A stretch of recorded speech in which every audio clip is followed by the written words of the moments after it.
오늘 말씀의 제목은 아이 전투의 교훈이 되겠습니다. 오늘 개회기도 권영철 집사님 참 복된 기도를 해 주셨습니다. 우리가 하나님 앞에 살아가는 원리는 승리가 되었든 패배가 되었든 비결은 하나입니다. 승리의 비결도 하나이고 패배의 원인도 하나입니다. 패배를 하지 않으려면 오늘 여호수아기 7장에 나오는 말씀, 제가 그래서 6장의 말씀과 7장의 말씀을 마치 쌍둥이처럼 기차의 철로처럼 같이 묶어두고 싶은 이유가 여기에 있습니다. 승리의 원인도 하나님 말씀을 순종할 때요, 패배를 막으려면, 패배를 방지하려면 역시 동일합니다. 68년 된 우리 교회가 지금까지 나올 수 있었던 것은, 그리고 이 교회를 여러분이 성도로 이 교회 회원으로 주님을 섬길 수 있었던 저력, 그 근본 기저에는 말씀을 사랑하고 말씀을 순종하고자 하는 이 순결한 순박한 마음 때문이라고 믿습니다. 하나님 말씀을 사랑하는 오늘 찬양대가 부른 찬송가처럼 성전가를 부르며 주님을 따라가는 우리 모두가 되기 원하신다면 다른 비결 없습니다. 하나님 말씀임을 믿으시기 바랍니다. 자, 지난주에는 승리의 원인을 살펴보았다면 오늘은 더 쉬운 전투에서 패배한 원인이 무엇인지 말씀을 통해 살펴보겠습니다. 제가 설교 서론에 이런 이야기를 해드리고 싶습니다. 1988년 미국에서 발행된 베스트셀러 중에 하나인 이 로버트 펄검이라는 작가가 쓴 책이 있는데요. 이 책의 제목은 주보에 보시듯이 내가 정말 알아야 할 모든 것은 유치원에서 배웠다. 우리가 농담할 때 그러잖아요. 유치원 잘 나와서, 유치원 좋은 데 나와서.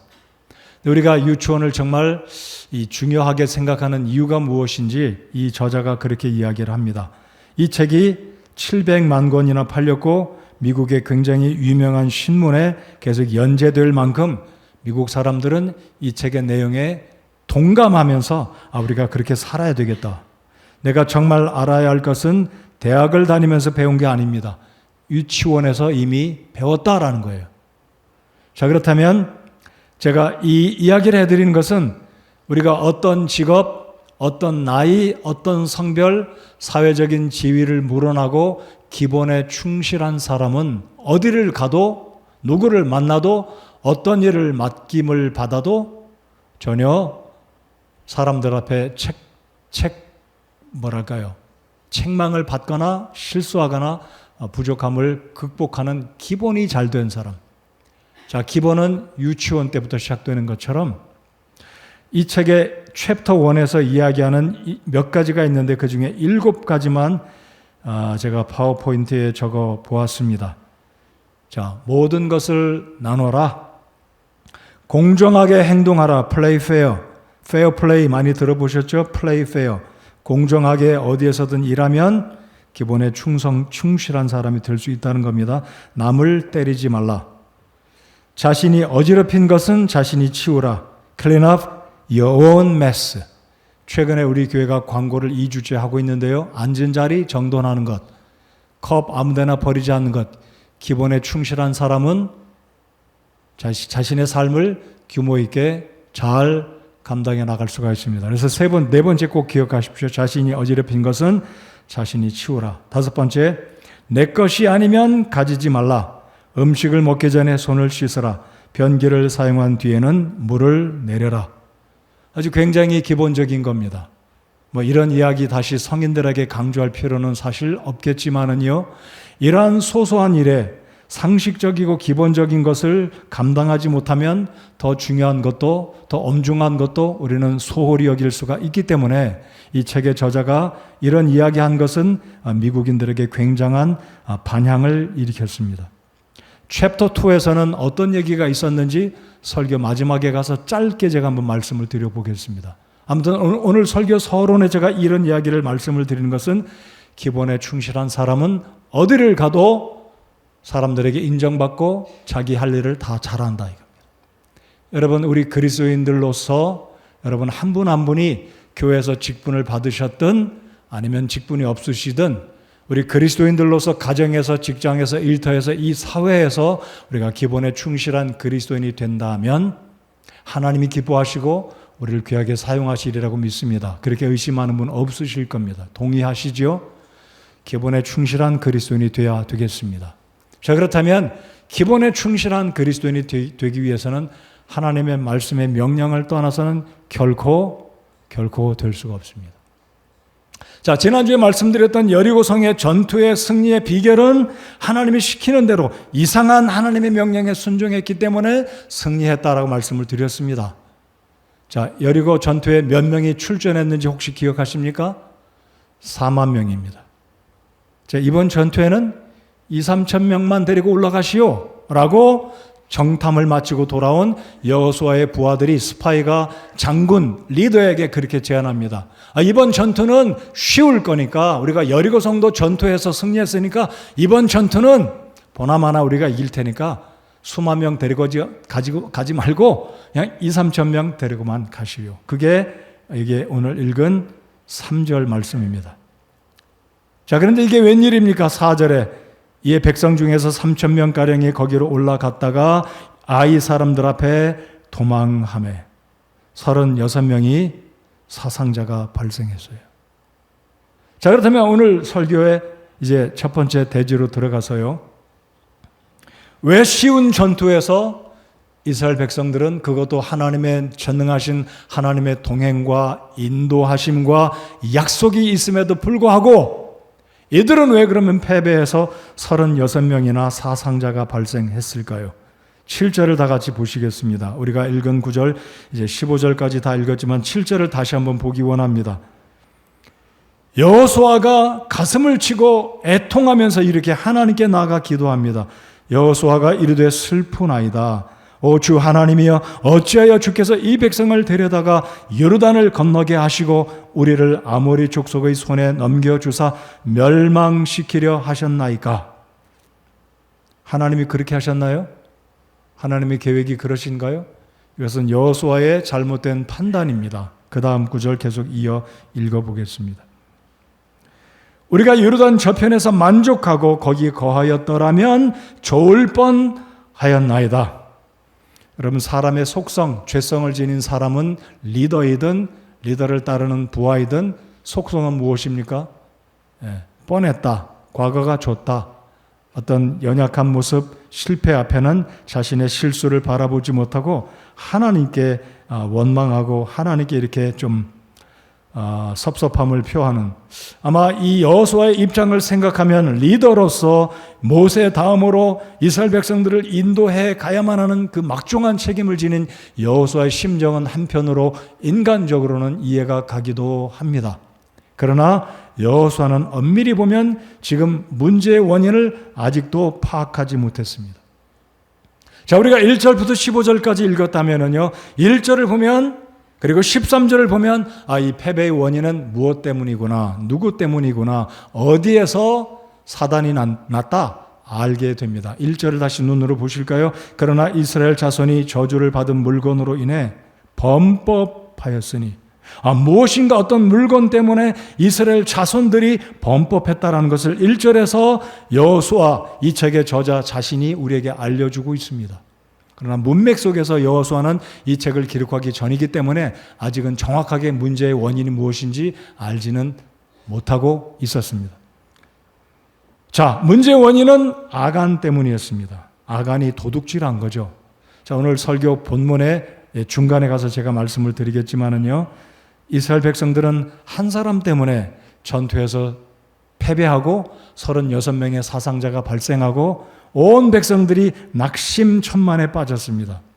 이스라엘 장로들이 머리에 재를 무릅쓰고 옷을 찢고 머리를 땅에 대고 아침부터 저녁 때까지 하나님의 전에서 법궤 앞에서 낙심하고 슬픔에 빠져 있습니다. 자, 그러자 주님께서 여호수아의 기도를 들으신 하나님께서 9절 이하의 말씀을 하십니다. 9절, 가나안 족속과 그 땅의 모든 거주민이 그것을 듣고는 우리를 둘러싸고 우리의 이름을 땅에서 끊으리니 주께서는 주의 크신 이름을 위해 어찌하려 하시나이까? 하나님 어떻게 하시려고 저희들을 두 번째 전투에서 망하게 하셨습니까? 자, 그러자 정확하게 우리 하나님이 문제의 원인을 짚어주십니다.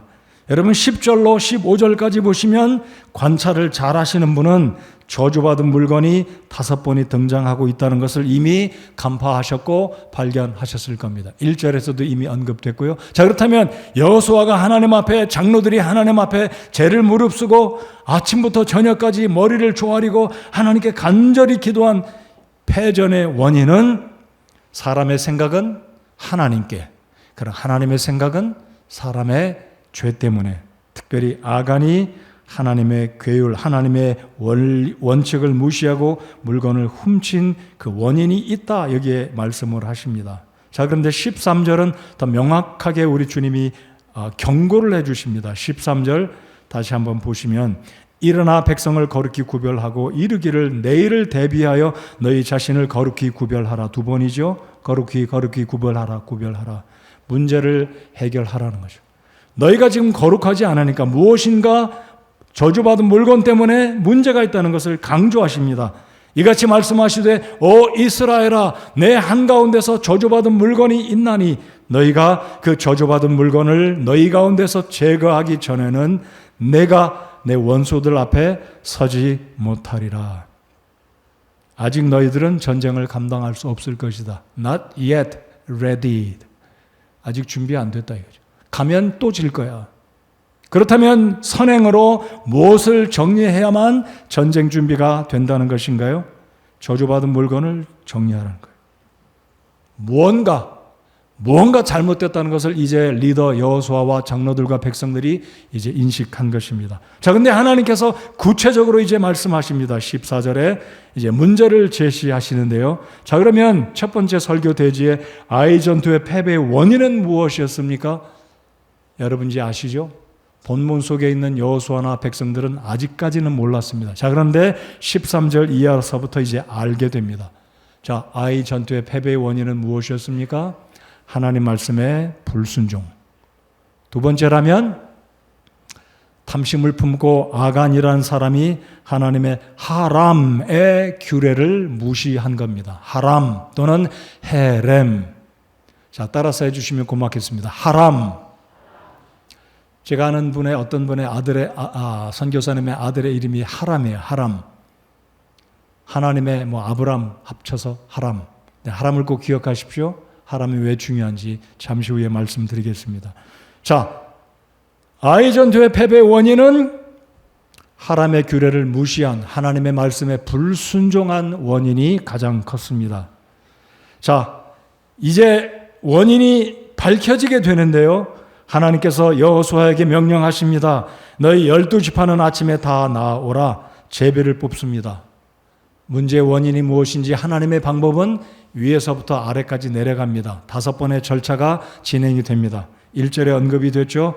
12지파 가운데 유다지파가 뽑혔습니다. 나머지 11지파는 한쪽에 서 있고 12지파 가운데 유다지파의 리더들만 모입니다. 12지파의 리더들이 또 제비를 뽑습니다. 12지파의 이 유다지파의 리더 가운데 세라의 증손이, 그리고 삽디의 손자 갈미의 아들인 아간이 최종적으로 제비가 뽑혀지게 돼서 문제의 원인이 유다지파에서 나왔구나. 유다지파의 어떤 아들, 그리고 마지막에는 아간 때문에 이 문제가 비롯된 게 밝혀졌습니다. 자, 다 같이 이제 18절에 보시면 아간이 뽑혔습니다. 하나님의 제비는 정확했습니다. 빗나가지 않았습니다. 정확하게.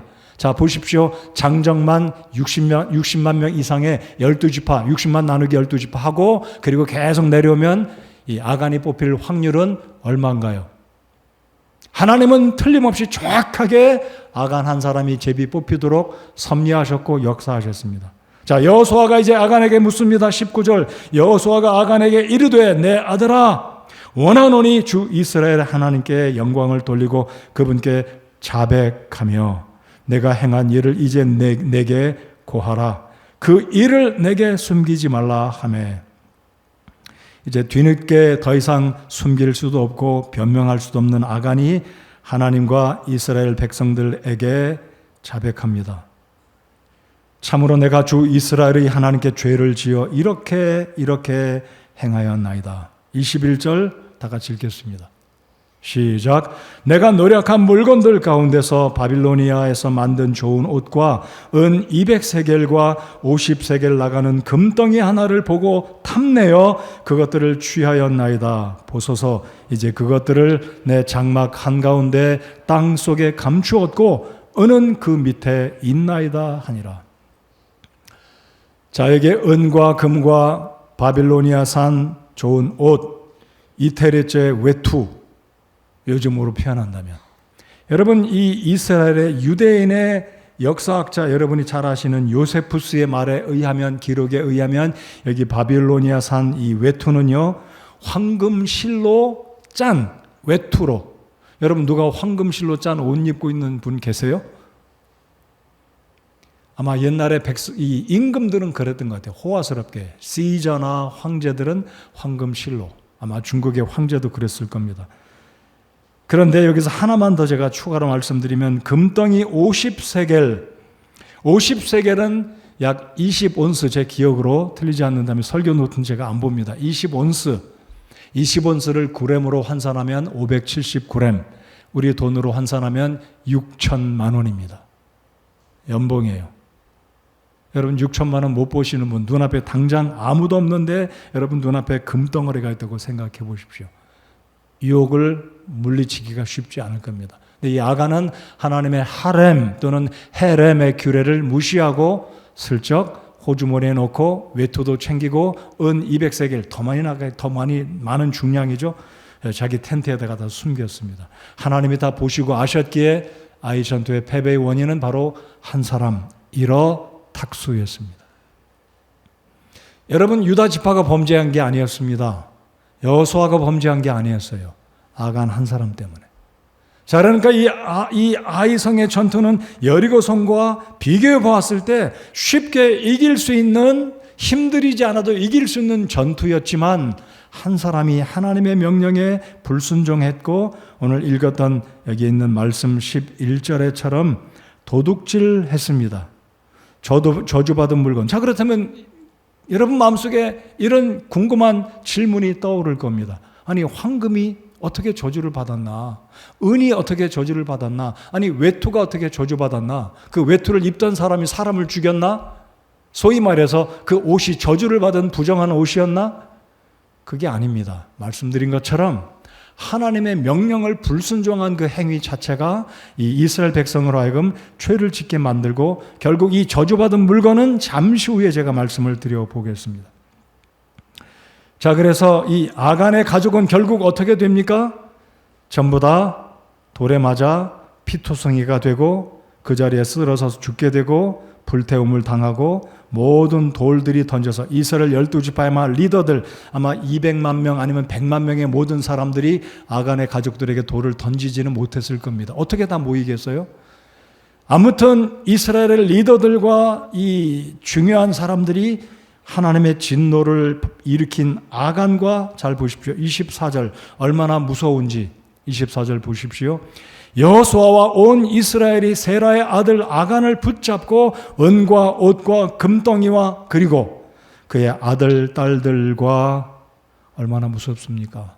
아버지가 죄를 지었는데, 남편이 죄를 지었는데 그의 아내와 아들과 딸들까지도 몇 명인지 모르겠어요. 분명히 아들 딸들과 그랬습니다. 그러니까 아간에게는 아들 딸 둘만 있는 게 아니라 아들들 딸들 몇인지 모르겠어요. 혹독하게 돌에 맞아 죽었습니다. 이마가 터지고 배가 터지고 피 흘리고 처절하게 피 흘리다가 죽임을 당했습니다. 한 사람의 죄가 결국 이스라엘 백성들에게 하나님의 진노를 입혔기 때문에 가나안 정복의 중체대한 이 일을 앞두고 한 사람의 범죄는 그의 가정적으로 나아가서 이스라엘 온 민족이 하나님의 진노를 일으키게 됐다라는 겁니다. 그리고 이 결국 아간의 가족들이 다 처참하게 돌에 맞아 죽고 그의 생축, 그가 소유했던 양과 소와 나귀까지도 돌에 맞아 다 죽임을 당하고 돌로 덮여서 돌무더기, 결국은 아골 골짜기로 가서, 우리 찬송가에도 그게 나오잖아요. 아골 골짜기라도 복음 들고 가겠다. 여러분, 그래서 아골이라는 말은요, 좋지 않은 의미가 들어있습니다. 이 의미는 슬픔, 괴로움의 골짜기입니다. 한 가지 또 말씀드려 볼까요? 아간의 이름의 뜻은 무엇일까요? 아간. 안 좋아요. 골칫덩어리다. 근심거리다. 두통거리다. 이 이름이 아간이란 이름입니다. 왜 이런 좋지 않은 이름을 아들들에게 지어줬는지는 굉장히 의아합니다. 아니, 왜 좋은 이름을 두고, 근데 그 이름처럼 아간이 결국은 백성들 앞에 골칫거리, 근심, 두통거리로 결국 이 일가족이 모두 죽임을 당했습니다. 그렇게 함으로 결국은 하나님이 13절에서 말씀하신 대로 10절부터 15절까지 언급된 저주받은 물건이 정리가 됐습니다. 자, 그래서 이 하나님의 진노가 어떻게 해결되었습니까? 저주받은 것을 이스라엘 회중 가운데서 멸하고 제거했습니다.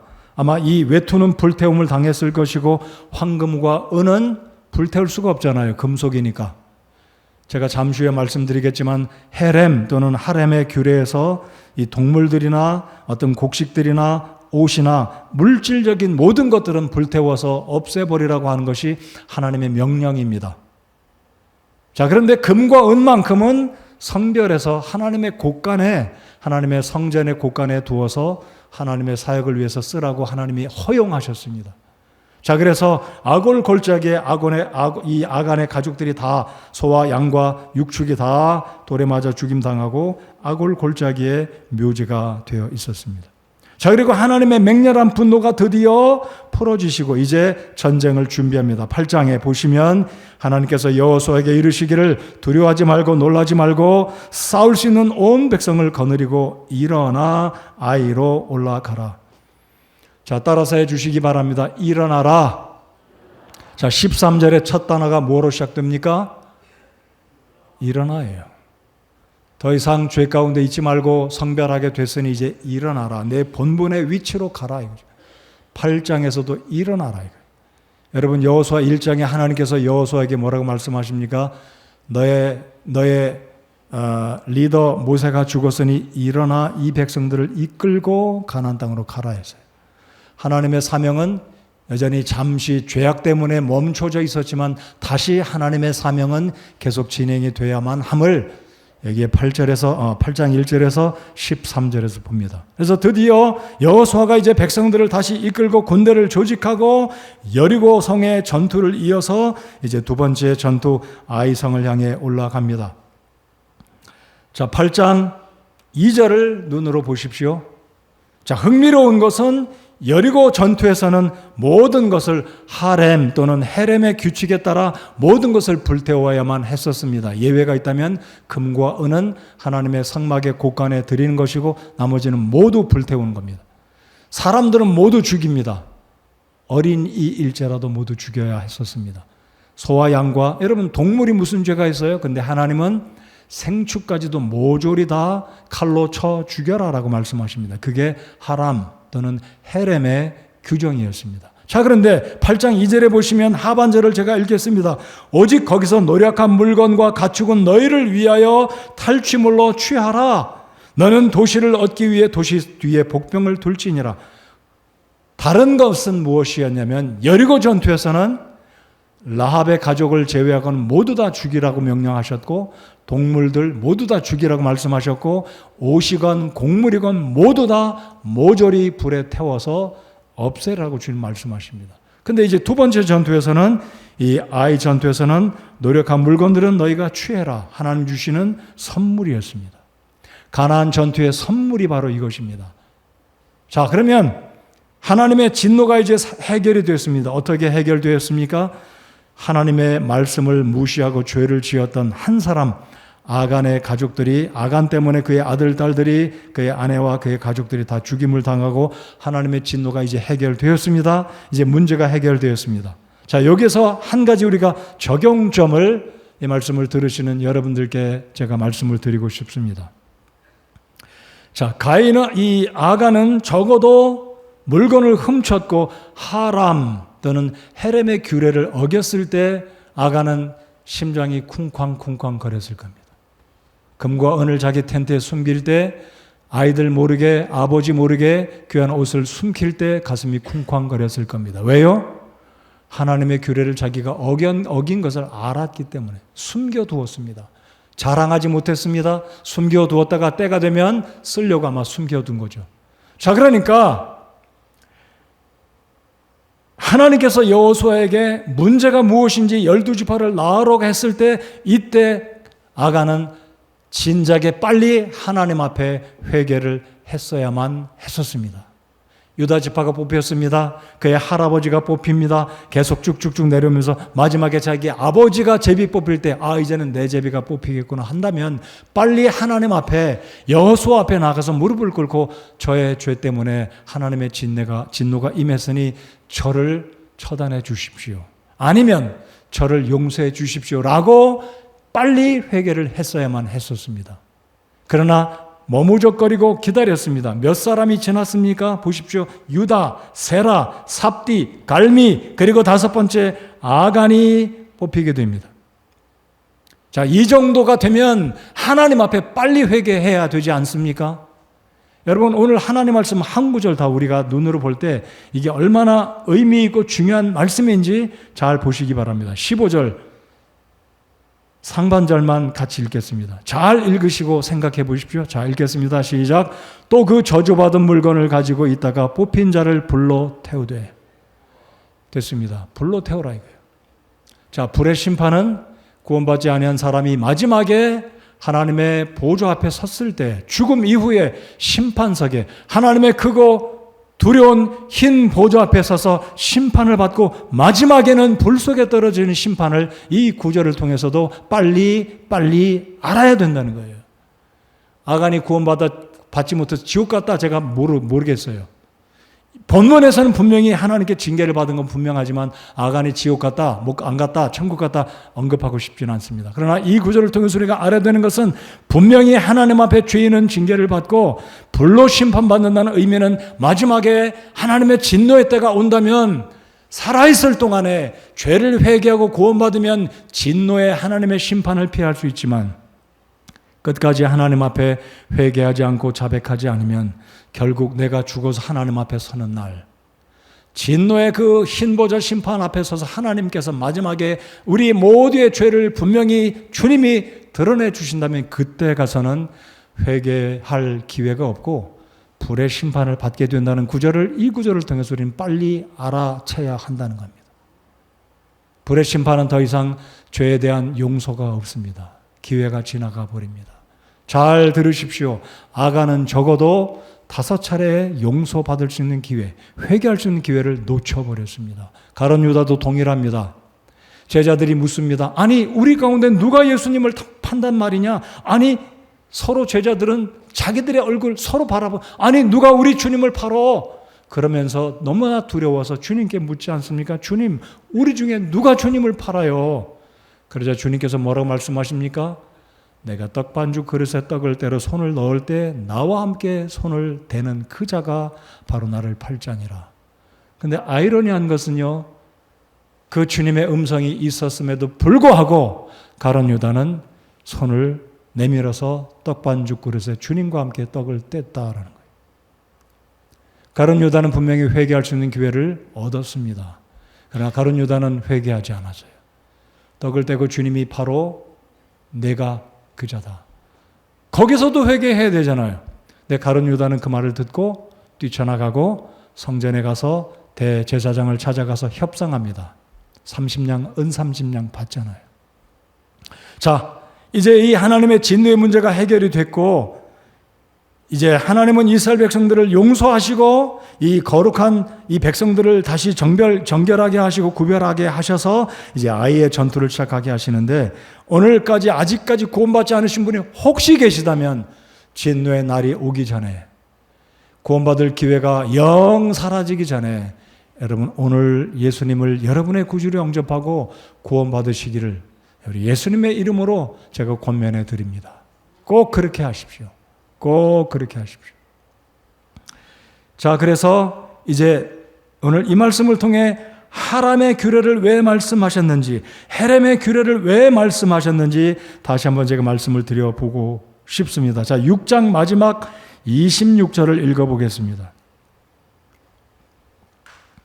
자, 여호수아기 6장 26절 같이 읽겠습니다. 시작. 그때 여호수아가 그들에게 엄히 명하여 이르되 일어나 이 도시 여리고를 건축하는 자는 주 앞에서 저주를 받으리라. 그가 그것에 기초를 놓을 때에 자기의 맏아들을 잃고 그것에 문들을 세울 때에 자기의 막내 아들을 잃으리라 하였더라. 자, 여호수아가 여리고성의 전투를 다 끝마쳤습니다. 일단락 됐어요. 그리고 라합의 가족은 몇 명인지 모르지만 자비를 베풀어서 라합의 가족 부모와 형제와 친족들은 모두 다 친구들은 모두 다 생명을 얻었습니다. 자, 그리고 여리고성 안에 있던 사람들은 모두 다 이스라엘 백성들의 칼에 의해 죽임을 당했습니다.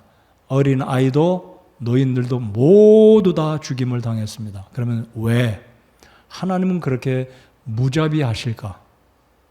이유는 여기에 있었습니다. 이 가나안 사람들은 더 무자비한 사람들입니다. 오늘 권영철 집사님께서 기도하실 때 이 사회가 정말 무정하고 비정한 사회가 됐다고 기도를 하셨잖아요. 여러분, 이 가나안 족속들은 어떤 잘못들이 어떤 하나님 앞에 끔찍한 일들을 저질렀냐면요. 지난번에도 제가 말씀을 드렸지만 이 몰렉이라는 우상신을 섬길 때 어린아이들을, 순전한 그 아이들을 불 속에 던져버려서 인신 제사를 드리는 습관이 있던, 아주 악한 습관이 있던 민족들이었습니다. 그러니까 하나님은 이스라엘 백성들이 가나안 땅에 들어가서 이들과 더불어서 문화적인 교류, 상업적인 교류, 그리고 종교적인 교류, 혈통적인 교류가 무엇이겠습니까?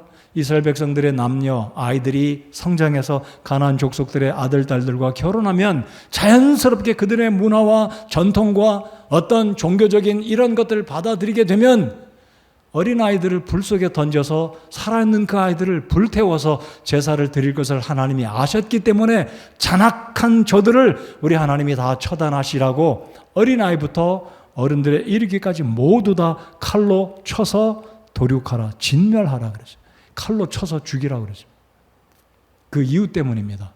그러면 생축까지 왜 죽이라고 하셨을까요? 생축은 이들이 그들의 신들의 제단에 드려진 동물들, 제물들이었기 때문에 그것 역시 하나님의 목전에 가증하고 저주받은 것이었기 때문에, 그래서 하나님은 여리고 전투에서 모든 남녀노소는 칼로 도륙하고 죽이고 생축들도 다 죽이고 아까워하지 말고, 그리고 거기에 있는 것은 취하지 말라. 자, 우리가 이스라엘 백성들에게 주시는 규례 가운데는 첫 열매는 반드시 하나님께 드리라는 규례가 있습니다. 첫 열매. 농사를 지을 때 과일을 소출을 거둘 때, 과일을 거둘 때, 아니면 아이들이 태어나면 첫째 아이는 하나님의 것으로 인식하고 주님께 감사를 드리는 그런 규례가 있었는데, 바로 이 가나안의 첫 번째 전투에서의 얻어지는 모든 전리품들은 하나님께 드리라는 규례를 하나님이 이미 요단강을 건너기 전에 명령하셨습니다. 그 의미가 무엇이냐면, 여리고성의 전투는 첫 번째 전투이기 때문에 하나님께서 우리를 이집트에서 구원하셨고 홍해를 건너게 하셨고 요단강을 건너게 하시고 드디어 가나안 땅에 들어와서 이렇게 힘들이지 않고 피 흘려서 사람 죽지 않는 가운데 쉽게 전투를 통해 승리를 거두게 한 것은 하나님의 도우심이다. 하나님의 은혜를 기억하게 하기 위해서 하람 또는 헤렘의 규례를 명하신 것입니다. 이해가 되셨습니까? 자, 그리고 방금 읽었던 이 여호수아기 6장 마지막 절에 보면 이 여리고성을 불태워라, 그리고 다시 여리고성을 중수하지 말아라, 특별한 명령을 여호수아가 이야기하면서 누구든지 일어나서 이 도시 여리고를 건축하는 자는 하나님 앞에 저주를 받을 것이다 그랬습니다. 저주받은 땅이에요. 우상을 숭배했기 때문에. 자, 그러면 이렇게 생각하실 수도 있을 겁니다. 아니, 저주받은 땅에 하나님이 이스라엘 백성들 살라고 하시면 이건 뭔가? 특별히 하나님이 명하신 그 지역, 이런 부분들은 하나님께서 중수하지 말라라고 여호수아를 통해서 명령을 하셨는데요. 고고학자들이 이제 발견한 놀라운 사실이 있었습니다. 그게 뭐냐면, 이 여리고 성 안에 창고처럼 보이는 땅 속에, 그리고 항아리 속에 밀과 보리가 불탄 것들을 많이 발견합니다. 여러분, 이 이스라엘 백성들이 요단강을 건널 때는 보리 추수 기간이었습니다. 여리고 성 안에는 이미 보리 추수를 마쳤기 때문에 여리고 성 안에는 식량이 든든했었습니다. 창고마다 항아리마다 보리와 밀들이 가득 있었습니다. 자, 그렇다면 일반적인 상식적인 규례에 의하면 전쟁을 하면 귀한 것들 다 가져갑니다. 곡물들은 양식으로 쓰기 위해서 얼마나 많은 군사들이 양식이 필요합니까? 그런데 고고학자들이 발견한 것은 여리고 성 안의 땅 속에서는 항아리가 발견됐는데 그 항아리 속에 있는 보리와 밀들이 불탄 채 고스란히 남아 있었다라는 거예요.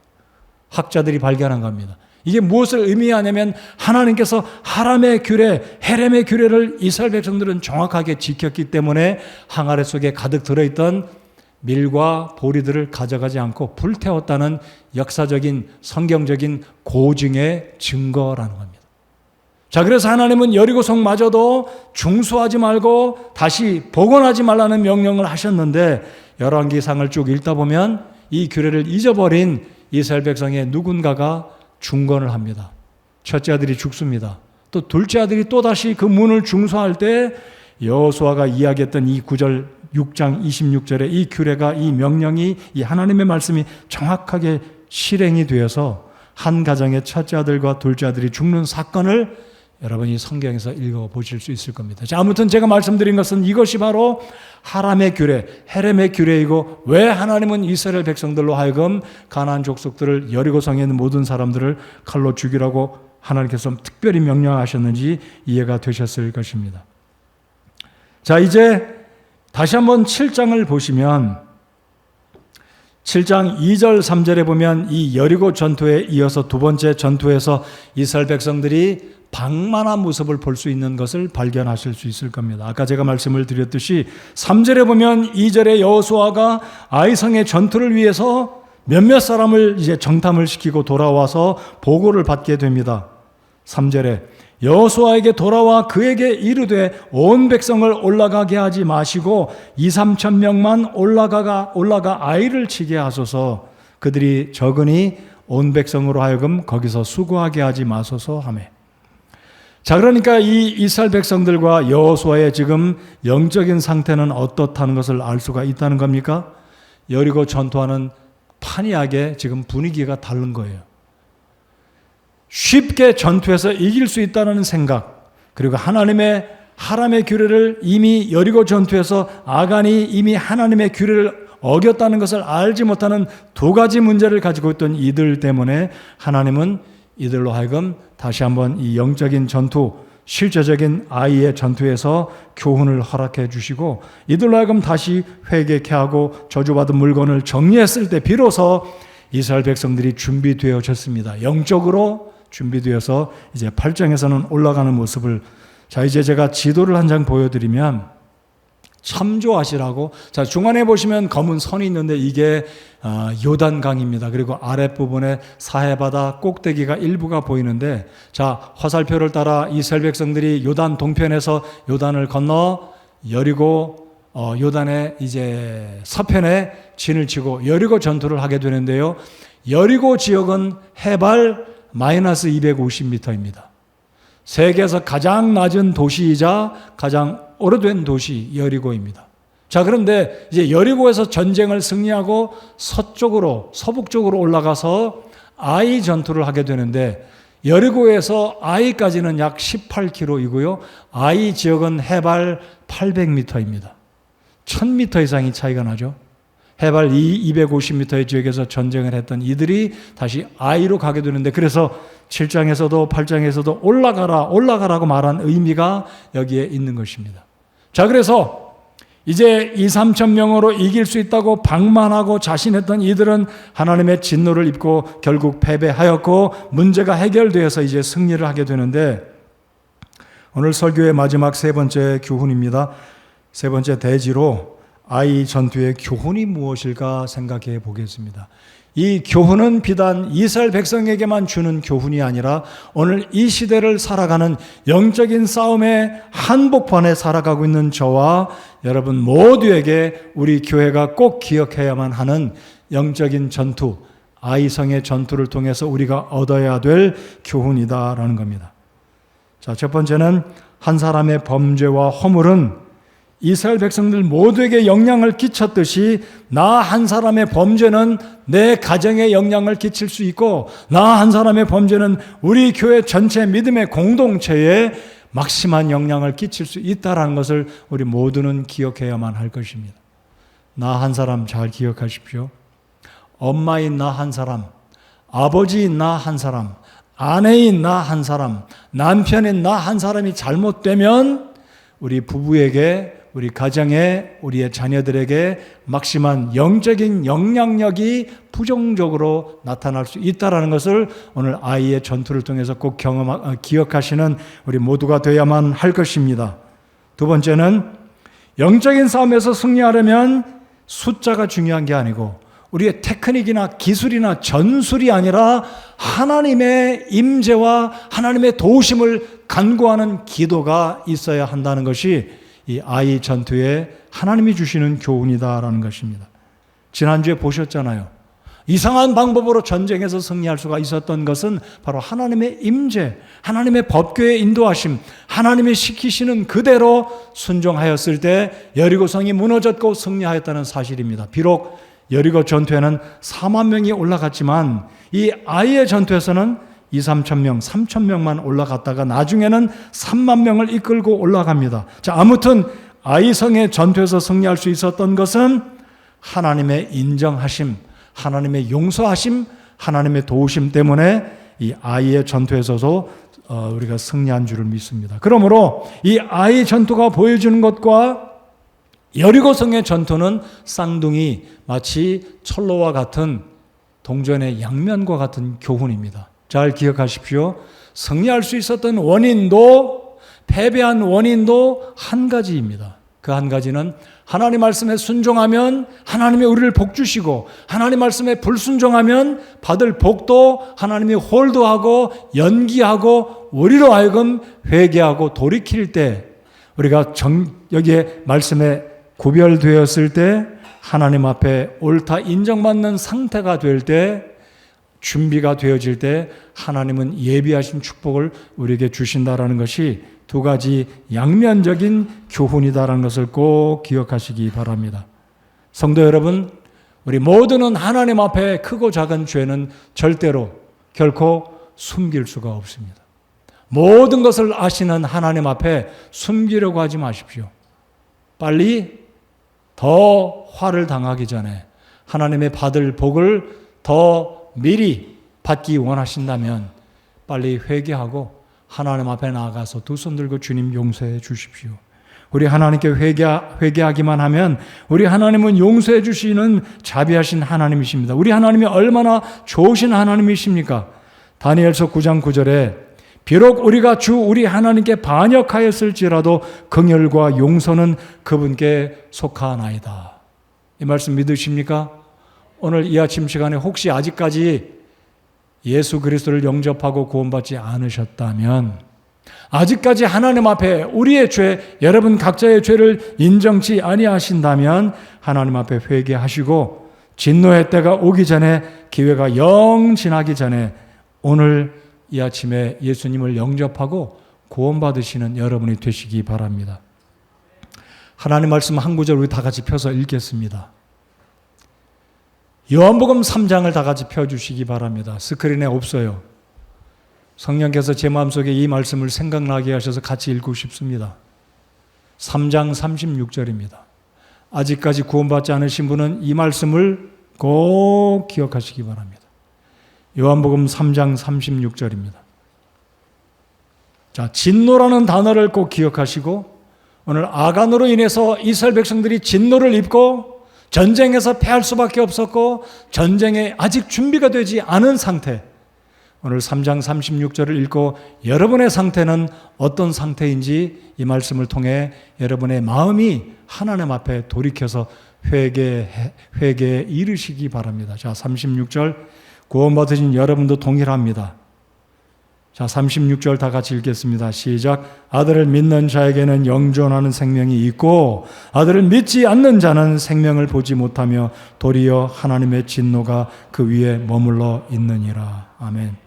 이 말씀 누가 경홀히 여기겠습니까? 이 말씀을 읽고 밤에 편히 잠잘 사람 누구 있겠습니까? 나와보세요. 진짜 나와보세요. 저하고 설교 마치고 30분 논쟁, 1시간 논쟁 제가 기꺼이 하겠습니다.